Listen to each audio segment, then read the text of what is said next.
বেশ কিছু জায়গায় ভালো করেছেন। বাঁ দিকে ফাহমিদুলের পায়ে বল। টা দিয়ে তিনি আলটিমেটলি ট্রাইটা করেছিলেন। ফাহমিদুল এখনো তার কন্ট্রোলে। মার্ক করছে না, রাদার তারা জোনাল মার্কিং এর দিকে বোধহয় খানিকটা ঝুঁকে আছে। একটু ব্যাক ট্র্যাক করতে বাধ্য হয়েছে, সেটাও অনেকটা সেট পিস সিচুয়েশনে দেখা গেল। কারণ আপনি চাইবেন যদি এই সেট পিসটা ঠেকিয়ে দেওয়া যায়, তারপর সেখান থেকে একটা কাউন্টারে ওঠার জন্য। ওকে, ফাহমিদুল, সোহেল,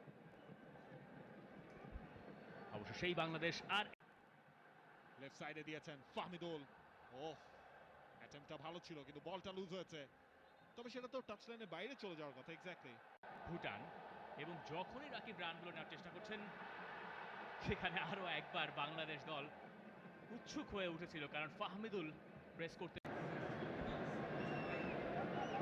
দেখুন, বাংলাদেশ সুখী ফুটবলের পার্সপেক্টিভে। বাংলাদেশ আজকে ম্যাচটায় চোখ রাখছে হামজার জন্য। সেই হামজার কাছ থেকে গোল তারা। সুযোগ আছে ফাহমিদুলের সামনে, ফাহমিদুল বক্সের ভেতর থেকে শট, গোলকিপারের সেভ। আরেকবার ফাহমিদুল বল পেয়েছেন এবং তারপর সেখান থেকে শেষ।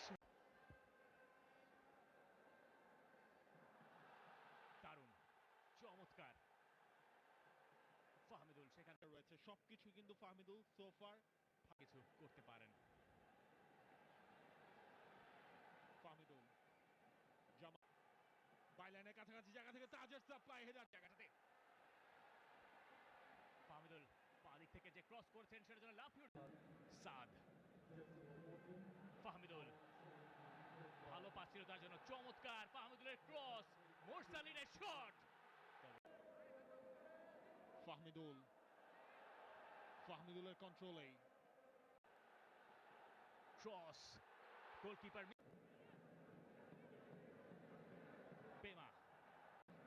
ফাহমিদুল, ফাহমিদুলের দারুণ এক